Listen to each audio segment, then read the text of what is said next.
Welcome to my TET class.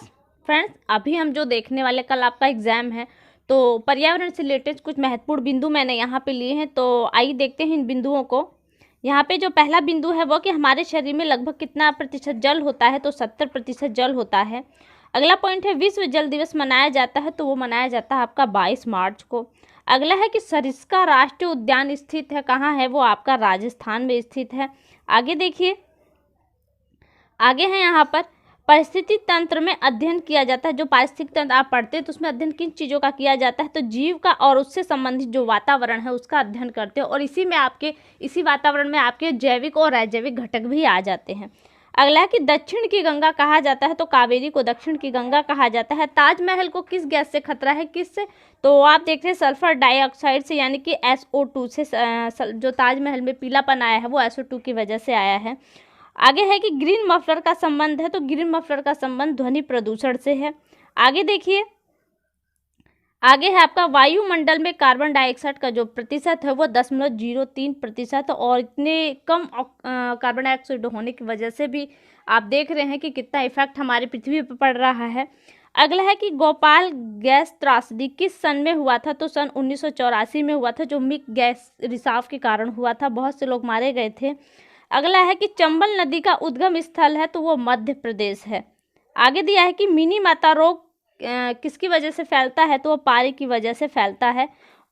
आगे जो point दिया है वो है कि सूरज कुंड मेला किस राज्य में आयोजित होता है, तो ये हरियाणा के फरीदाबाद जिले में आयोजित किया जाता है। आगे देखिए, आगे है यहाँ पर किस प्रजाति के कछुओं को उड़ीसा सरकार संरक्षित कर रही है, तो वो ऑलिव रिडल नाम के प्रजाति के कछुए हैं जिन्हें उड़ीसा सरकार संरक्षित कर रही है। अगला पॉइंट यह है कि राज्यसभा का सभापति कौन होता है, तो वो होता है आपका उपराष्ट्रपति। आगे है किस महासागर की गहराई सबसे अधिक है, तो सबसे बड़ा आपका प्रशांत महासागर है और इसकी गहराई भी सबसे अधिक है। अगला पॉइंट है ओजोन परत पाई जाती है, तो स्ट्रेटोस्फीयर में ओजोन परत पाई जाती है।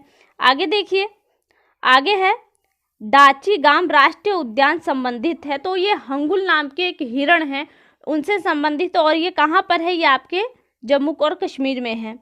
अगला पॉइंट है कृत्रिम वर्षा होती है किस गैस की वजह से कृत्रिम वर्षा कराई जाती है, तो सिल्वर आयोडाइड की वजह से कृत्रिम वर्षा होती है। अगला है कि विश्व ओजोन दिवस मनाया जाता है, तो 16 सितंबर को मनाया जाता है। ये मोस्ट इम्पॉर्टेंट आपका पॉइंट है। आगे थे नदी का प्रदूषण स्तर की जो माप होती है, यानी कि कौन सी नदी कितनी प्रदूषित है, ये किससे मापी जाती है, तो DOB के द्वारा ये माप निकाली जाती है। आगे दिया है भारत में टाइगर परियोजना की शुरुआत की गई थी, तो जो टाइगर परियोजना है सन 1972 से आपकी स्टार्ट की गई थी और 73 में ये पूरी तरह से लागू हो चुकी है। और दिया है कि भूकंप तीव्रता मापने का जो यंत्र है वो सिस्मोग्राफ है। गिद्धों के समाप्त होने का कारण क्या है, तो जो पशु हैं, पशुओं का मांस खाकर गिद्ध जीते हैं, तो आपने देखा जो बीमार पशु होते हैं उनको डिक्लोफेनाक दर्द नामक एक दवाई दी जाती है, और यही दवा उनके शरीर में रह जाती है जिससे गिद्ध खाकर समाप्त हो रहे हैं। अगला पॉइंट है कि चिपको आंदोलन से संबंधित है, तो जो चिपको आंदोलन है आपका सुंदरलाल बहुगुणा द्वारा संपादित गया था, ये इनसे संबंधित है। अगला पॉइंट है यहाँ पर कि भारत में सर्वाधिक कॉफी का उत्पादन किस राज्य में होता है, तो कर्नाटक में होता है। और आगे जो पॉइंट है कौन सा विटामिन जल में घुलनशील है, जल में घुलनशील 2 विटामिन है, B और C। और वह कहीं वसा की बात हो तो वसा में आपके जो घुलनशील है वो अडैक है, ADE अडैक, ये जल में घुलनशील विटामिन है। अगला पॉइंट है कि केसर का सर्वाधिक उत्पादन किस राज्य में होता है, तो वो जम्मू कश्मीर में होता है। अगला है कि गल्फ स्ट्रीम की धारा है, गल्फ स्ट्रीम की कौन सी धारा, ठंडी या गर्म, तो गल्फ स्ट्रीम की गर्म धारा है।